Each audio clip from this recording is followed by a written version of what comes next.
ਹੁਣ ਅਸੀਂ ਇੱਥੇ ਦੋ ਤਰ੍ਹਾਂ ਦੇ ਸੰਸਾਰ ਦੀ ਗੱਲ ਕਰਨ ਲੱਗੇ ਹਾਂ, ਇੱਕ ਆਤਮਿਕ ਸੰਸਾਰ, ਇੱਕ ਭੌਤਿਕ ਸੰਸਾਰ। ਠੀਕ ਹੈ ਨਾ। ਜਦੋਂ ਕੋਈ ਇਨਸਾਨ ਮਰਦਾ, ਸਰੀਰ ਮਰਦਾ, ਆਤਮਾ ਨਹੀਂ ਮਰਦੀ। ਇਹ ਸਾਡਾ ਵਿਸ਼ਵਾਸ ਹੈ, ਕਿਉਂਕਿ ਆਤਮਾ ਨੂੰ ਕੋਈ ਨਹੀਂ ਦੇਖ ਸਕਦਾ, ਪਰਮੇਸ਼ਰ ਨੂੰ ਕੋਈ ਨਹੀਂ ਦੇਖ ਸਕਦਾ, ਕਿਉਂਕਿ ਪਰਮੇਸ਼ਰ ਪਰਮਾਤਮਾ ਹੈ, ਉਹ ਪ੍ਰਕਾਸ਼ ਹੈ ਨਾ। ਹੁਣ ਇਹਦਾ ਮੋਟਿਵ ਕੀ ਕਿ ਤੁਸੀਂ ਆਤਮਿਕ ਸੰਸਾਰ ਨੂੰ ਸਮਝਣ ਦੀ ਲੋੜ ਹੈ ਤੇ ਭੌਤਿਕ ਸੰਸਾਰ ਨੂੰ ਵੀ ਸਮਝਣ ਦੀ ਲੋੜ ਹੈ। ਹੁਣ ਤੁਸੀਂ ਸੋਚੋ, ਜਦੋਂ ਤੁਸੀਂ ਸੰਸਾਰ ਦੀ ਕਿਸੇ ਚੀਜ਼ ਨੂੰ, ਕਿਸੇ ਵੀ ਚੀਜ਼ ਨੂੰ ਲੈ ਲਓ, ਅਸੀਂ ਬੋਡੀ ਨੂੰ ਲੈ ਲਿਆ, ਪਰਮੇਸ਼ਰ ਕਰਦੇ ਨੇ ਮੈਂ ਇਹਦੇ ਵਿੱਚ ਰਹਿਣਾ ਵਾਂ, ਕਿ ਉਹ ਫਿਜ਼ੀਕਲੀ ਆ ਕੇ ਰਹਿ ਰਹੇ ਨੇ, ਮਤਲਬ ਆਪਣੇ ਸਰੀਰ ਦੇ ਅਕੋਰਡਿੰਗ ਰਹਿ ਰਹੇ ਨੇ, ਜਾਂ ਉਹ ਆਤਮਾ ਹੈ ਜਿਹੜੇ ਸਾਡੇ 'ਚ ਰਹਿ ਕੇ ਕੰਮ ਕਰਦਾ। ਆਤਮਾ ਹੈ ਨਾ, ਇਟ ਮੀਨਸ ਪਰਮੇਸ਼ਰ ਨੇ ਕਿਹਾ ਤੇ ਉਹ ਗੱਲ ਸੱਚੀ ਹੈ ਕਿ ਆਤਮਿਕ ਸੰਸਾਰ ਵੀ ਹੈਗਾ, ਇੱਕ ਭੌਤਿਕ ਸੰਸਾਰ ਹੈਗਾ। ਹੁਣ ਮੈਂ ਗੱਲ ਕਰ ਰਹੀ ਸੀ ਦੁਸ਼ਟ ਆਤਮਾਵਾਂ ਦੀ, ਹਨਾ। ਤੁਸੀਂ ਕਈ ਵਾਰੀ ਦੇਖਿਆ ਹੋਏਗਾ ਕਿ ਜੋ ਤੁਸੀਂ ਸੁਪਨੇ 'ਚ ਦੇਖਦੇ ਹੋ ਜਾਂ ਸੁਣਦੇ ਹੋ ਜਾਂ ਹੁੰਦਾ ਤੁਹਾਡੇ ਨਾਲ, ਤੇ ਉਹ ਰਿਐਲਿਟੀ 'ਚ ਕਈ ਵਾਰੀ ਹੋ ਰਿਹਾ ਹੁੰਦਾ। ਕਈ ਵਾਰੀ ਦੁਸ਼ਟ ਆਤਮਾ ਨੇ ਸੁਪਨੇ 'ਚ ਕਿਹਾ ਹੈ ਕਿ ਤੂੰ ਬਿਮਾਰ ਰਹੇਗਾ, ਤੇ ਉਸ ਦਿਨ ਤੋਂ ਹੀ ਤੁਹਾਨੂੰ ਐਵੇਂ ਲੱਗਦਾ ਕਿ ਤੁਸੀਂ ਬਿਮਾਰ ਹੋ ਗਏ ਹੋ। ਦੁਸ਼ਟ ਆਤਮਾ ਆ ਕੇ ਕਹਿ ਕੇ ਜਾਂਦੀ ਹੈ ਵੀ ਇਹ ਕੰਮ ਹੋਏਗਾ, ਤੇ ਉਹ ਗਲਤ ਕੰਮ ਜੀਵਨ 'ਚ ਹੋ ਜਾਂਦਾ ਹੈ। ਮਤਲਬ ਕੁਛ ਸੋਚੋ, ਜਿਹੜਾ ਅਣਦੇਖਾ ਸੰਸਾਰ ਹੈ ਤੇ ਜਿਹੜਾ ਭੌਤਿਕ ਸੰਸਾਰ ਹੈ, ਇਹ ਅਲੱਗ ਅਲੱਗ ਹੈ। ਤੇ ਪਰਮੇਸ਼ਰ ਸਾਨੂੰ ਕਹਿੰਦੇ ਨੇ ਆਤਮਿਕ ਸੰਸਾਰ 'ਚ ਜੀਓ, ਭੌਤਿਕ ਸੰਸਾਰ 'ਚ ਆਤਮਿਕ ਸੰਸਾਰ ਨੂੰ ਲੈ ਆਓ।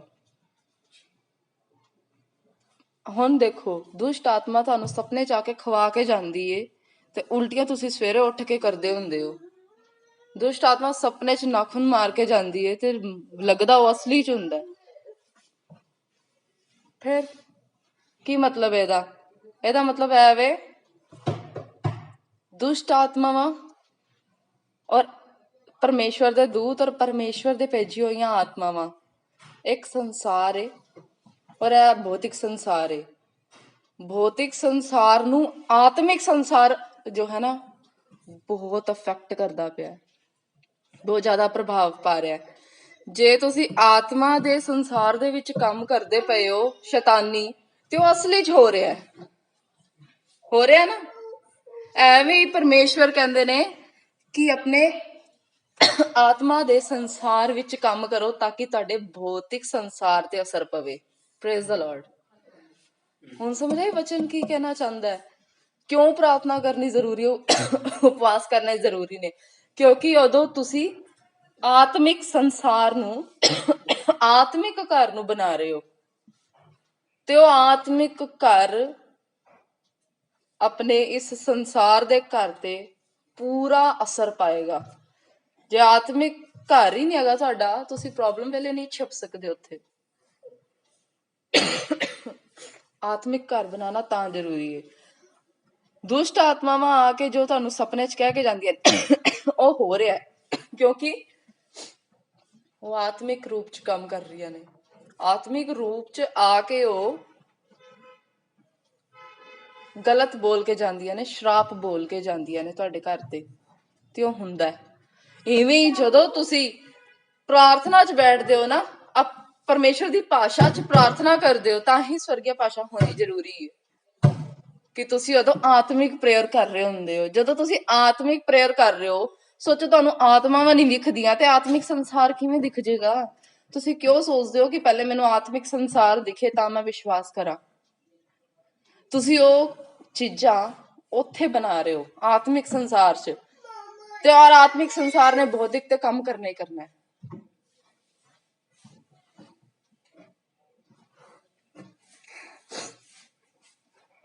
ਇਸ ਕਰਕੇ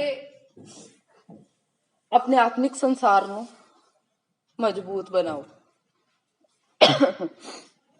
ਪਰਮੇਸ਼ਵਰ ਕੀ ਹੈ? ਪਰਮਾਤਮਾ, ਪਰਮ ਆਤਮਾ, ਉਹ ਪਰਮਾਤਮਾ ਹੈ। ਉਹਨੇ ਆਪਣੇ ਸਰੂਪ 'ਚ ਬਣਾਇਆ, ਆਹੀ ਸੁਣਦੇ ਆਏ ਹੋ। ਉਹਦਾ ਸਵਰੂਪ ਕਿਹੜਾ ਹੈ? ਆਦਮੀ ਤੇ ਔਰਤ ਦਾ। ਪਰਮੇਸ਼ਵਰ ਨੇ ਆਤਮਾ ਬਣਾਇਆ। ਵਚਨ ਪੜੋ, ਉਹਨੇ ਕੀ ਲਿਖਿਆ ਹੋਇਆ ਵਚਨ ਚ। ਪਰਮੇਸ਼ਵਰ ਨੇ ਆਪਣੇ ਸਵਰੂਪ ਚ ਬਣਾਇਆ, ਉਹਨਾਂ ਨੂੰ ਨਰ ਤੇ ਨਾਰੀ ਕੀਤਾ। ਉਹਨਾਂ ਨੇ ਆਤਮਾ ਬਣਾਇਆ, ਨਾ ਕੋਈ ਉਹ ਆਦਮੀ ਸੀ ਤੇ ਨਾ ਕੋਈ ਔਰਤ ਸੀ, ਉਹ ਇੱਕ ਆਤਮਾ ਸੀ। ਠੀਕ ਹੈ। ਉਸ ਤੋਂ ਬਾਅਦ ਉਹਨਾਂ ਨੂੰ ਇੱਕ ਕਵਰ ਚ ਪਾ ਦਿੱਤਾ ਤਾਂ ਕਿ ਭੌਤਿਕ ਸੰਸਾਰ ਚੱਲੇ। ਠੀਕ ਹੈ।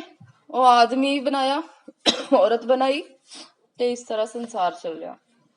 ਪਹਿਲੇ ਨਿਰਮਾਣ ਕਿਹਦਾ ਕੀਤਾ? ਪਰਮੇਸ਼ਰ ਨੇ ਆਪਣੇ ਸਵਰੂਪ ਦਾ, ਆਤਮਾ ਦਾ। ਸੋ ਆਤਮਿਕ ਸੰਸਾਰ ਦੇ ਵਿੱਚ ਅਗਰ ਤੁਸੀਂ ਨਹੀਂ ਚੱਲ ਰਹੇ ਹੋ ਤੇ ਭੌਤਿਕ ਸੰਸਾਰ ਵਿੱਚ ਸੁਧਾਰ ਨਹੀਂ ਦੇਖ ਸਕਦੇ। ਆਤਮਿਕ ਸੰਸਾਰ ਹੁਣ ਤੁਹਾਨੂੰ ਸਮਝ ਆ ਗਿਆ ਕੀ ਹੈਗਾ।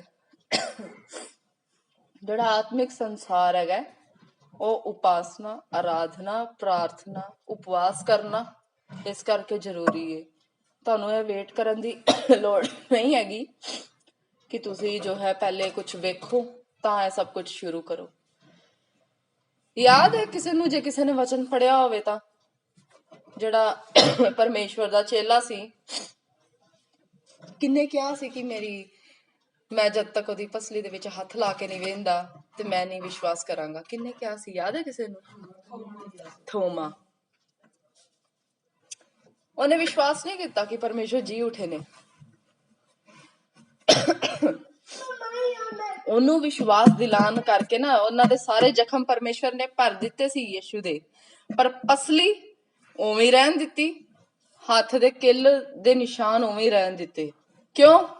ਤਾਂ ਕਿ ਜਿਹੜੇ ਲੋਕ ਚਿੰਨ੍ਹ ਮੰਗਦੇ ਨੇ ਨਾ, ਉਹਨਾਂ ਨੂੰ ਚਿੰਨ੍ਹ ਵੀ ਦਿਖਾਏ ਜਾ ਸਕਣ। ਪਰਮੇਸ਼ਵਰ ਜੋ ਕਰਦੇ ਨੇ ਉਹਦੇ ਵਿੱਚ ਯੋਜਨਾ ਹੁੰਦੀ ਹੈ। ਤੇ ਥੋਮਾ ਨੂੰ ਵਿਖਾਇਆ ਪਰਮੇਸ਼ਵਰ ਨੇ ਕਿ ਵਿਸ਼ਵਾਸ ਕਰ, ਅਵਿਸ਼ਵਾਸੀ ਨਾ ਬਣ। ਕਿਉਂ? ਲੋਕੀ ਚਿੰਨ੍ਹ ਮੰਗਦੇ ਨੇ, ਇਸ ਕਰਕੇ ਪਰਮੇਸ਼ਵਰ ਕਹਿੰਦੇ ਨੇ ਚਿੰਨ੍ਹ ਦੀ ਵੇਟ ਨਾ ਕਰੋ, ਜੋ ਪਰਮੇਸ਼ਵਰ ਨੇ ਕਿਹਾ ਉਹ ਸ਼ੁਰੂ ਕਰੋ। ਔਰ ਜਦ ਤੱਕ ਤੁਸੀਂ ਸ਼ੁਰੂ ਨਹੀਂ ਕਰੋਗੇ ਤੁਸੀਂ ਆਪਣੀ ਲਾਈਫ 'ਚ ਕਨਫਿਊਜ਼ ਰਹੋਗੇ। ਬਾਰ-ਬਾਰ ਵਚਨ ਨੇ ਆਈ ਕਿਹਾ ਕਿ ਬੇਸ਼ੱਕ ਪਰਖ ਕੇ ਵੇਖ ਲਓ, ਕਰਕੇ ਵੇਖ ਲਓ। ਉਹਨਾਂ ਨੇ ਕਿਹਾ ਸਵਾਦ ਚਖੋ। ਕਿਸੇ ਚੀਜ਼ ਨੂੰ ਪੂਰੀ ਤਰ੍ਹਾਂ ਗ੍ਰਹਿਣ ਕਰਨ ਤੋਂ ਪਹਿਲਾਂ ਕਹੀਦਾ ਨਾ ਸਵਾਦ ਚੱਕ ਕੇ ਵੇਖ ਲਓ, ਜੇ ਟੇਸਟੀ ਲੱਗੇ ਤਾਂ ਖਾ ਲੈਣਾ। ਐਵੇਂ ਪਰਮੇਸ਼ਰ ਨੇ ਕਿਹਾ ਜੇ ਤੁਹਾਨੂੰ ਸਵਾਦ ਲੱਗੇ ਤਾਂ ਖਾ ਲੈਣਾ, ਚਖੋ ਤਾਂ ਸਹੀ, ਚੱਕ ਕੇ ਦੇਖੋ ਯਹੋਵਾ ਕਿਤਨਾ ਭਲਾ ਹੈ। ਜੇ ਉਹਨੂੰ ਚਖਣ ਨਾਲ ਹੀ ਉਹਦੀ ਭਲਾਈ ਦਾ ਪਤਾ ਲੱਗ ਜਾਂਦਾ ਤੇ ਸੋਚੋ ਜਦੋਂ ਉਹਨੂੰ ਪੂਰਾ ਗ੍ਰਹਿਣ ਕਰ ਲੋਗੇ ਤੇ ਕੀ ਬਣੇਗਾ। ਆਪਣੇ ਆਤਮਿਕ ਜੀਵਨ ਨੂੰ ਸਟਰੋਂਗ ਕਰੋ। ਜਿਹਦਾ ਆਤਮਿਕ ਜੀਵਨ ਨਹੀਂ ਹੈਗਾ ਉਹ ਕਦੀ ਵੀ ਪਵਿੱਤਰ ਆਤਮਾ ਦੀ ਭਰਪੂਰੀ ਨਹੀਂ ਪਾ ਸਕਦਾ। ਉਹ ਆਪ ਵੀ ਗਲਤ ਕੰਮ ਕਰੇਗਾ ਤੇ ਦੂਸਰੇ ਨੂੰ ਰੋਕਣ ਦੇ ਲਾਇਕ ਨਹੀਂ ਹੋਏਗਾ। ਜਿਹੜਾ ਆਪ, ਮੰਨ ਲਓ ਤੁਹਾਡੇ ਦੋਸਤ ਨੇ, ਅਵਿਸ਼ਵਾਸੀ ਨੇ, ਠੀਕ ਹੈ, ਤੇ ਉਹ ਤੁਹਾਨੂੰ ਕੁਝ ਆਫਰ ਕਰ ਰਹੇ ਨੇ ਕਿ ਅਸੀਂ ਸਾਰੇ ਮਿਲ ਕੇ ਜੋ ਹੈ ਅਸੀਂ ਮੂਵੀ ਦੇਖਣ ਜਾਂਦੇ ਹਾਂ, ਔਰ ਉਹਨਾਂ ਅਵਿਸ਼ਵਾਸੀਆਂ 'ਚ ਇੱਕ ਵਿਸ਼ਵਾਸੀ ਹੈ ਤੇ ਉਹ ਕੀ ਕਹੇਗਾ? ਕੀ ਕਹੇਗਾ? ਉਹਨੂੰ ਤਾਂ ਪਤਾ ਹੈ ਕਿ ਇਹ ਚੀਜ਼ਾਂ ਗਲਤ ਨੇ। ਔਰ ਸ਼ੈਤਾਨ ਦੇ ਆਤਮਿਕ ਜੀਵਨ 'ਚ ਜਾਣ ਨਾਲ ਮਤਲਬ ਹੈ ਉਹਦੇ ਸੰਸਾਰ 'ਚ ਪੈਰ ਰੱਖਣਾ, ਉਹਨੂੰ ਹੱਥ ਫੜਾਣਾ ਤੇ ਮਤਲਬ ਉਹਨੇ ਖਿੱਚ ਲੈਣਾ। ਇੱਕ ਸਟੈਪ ਤੁਸੀਂ ਅਗਰ ਨਹੀਂ ਰੁਕਦੇ ਹੋ ਤੇ ਤੁਸੀਂ ਦੂਸਰੇ ਸਟੈਪ ਤੋਂ ਨਹੀਂ ਰੁਕ ਸਕਦੇ। ਪੌਲੁਸ ਕਹਿੰਦੇ ਨੇ ਕਿ ਮੈਂ ਆਪਣੇ ਸਰੀਰ ਨੂੰ ਮਾਰਦਾ ਕੁੱਟਦਾ ਵਾਂ। ਮਾਰਦਾ ਕੁੱਟਦਾ ਕੀ ਮਤਲਬ? ਐ ਨਹੀਂ ਕਿ ਥੱਪੜ ਮਾਰ ਲਿਆ ਜਾਂ ਕੁਝ ਮਾਰ ਲਿਆ। ਅਨੁਸ਼ਾਸਨ 'ਚ ਰੱਖਣਾ ਵਾ, ਡਿਸਿਪਲਿਨ 'ਚ, ਤਾਂ ਕਿ ਮੈਂ ਆਪ ਪ੍ਰਚਾਰ ਕਰਕੇ ਦੂਜਿਆਂ ਦੇ ਸਾਹਮਣੇ ਗਲਤ ਨਾ ਠਹਿਰ ਜਾਵਾਂ ਤੇ ਮਸੀਹ ਦੀ ਨਿੰਦਾ ਹੋਵੇ। ਤੁਹਾਡੀ ਬਦਨਾਮੀ ਹੋਈ ਕੋਈ ਫਰਕ ਨਹੀਂ ਪੈਣਾ। ਜੇ ਪਰਮੇਸ਼ਰ ਦੀ ਨਿੰਦਾ ਹੋਈ ਤਾਂ ਫਰਕ ਪਏਗਾ। ਲੋਕੀ ਪਰਮੇਸ਼ਰ ਤੇ ਵਿਸ਼ਵਾਸ ਨਹੀਂ ਕਰਨਗੇ।